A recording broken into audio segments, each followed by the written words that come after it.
বাচ্চা সংগ্রহ করতে স্ক্রিনে দেওয়া নাম্বারে সরাসরি ফোন করে যোগাযোগ করুন। আমাদের কাছে বিভিন্ন বয়সী অরিজিনাল মাল্টি কালার টাইগার মুরগির বাচ্চা রয়েছে।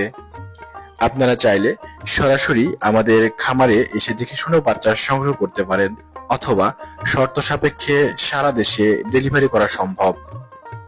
আমাদের ফার্মের ঠিকানা রাজশাহী জেলা, দুর্গাপুর থানা। যারা রাজশাহী জেলা বা তার আশেপাশে থাকেন তারা চাইলে সরাসরি আমাদের খামারে এসে দেখে শুনে বাচ্চা সংগ্রহ করতে পারবেন। আমাদের বাচ্চাগুলো সম্পূর্ণ এ গ্রেডের মানসম্মত ভালো মানের বাচ্চা, যা আপনারা ভিডিওতে দেখলেই বুঝতে পারবেন। ধন্যবাদ সবাইকে।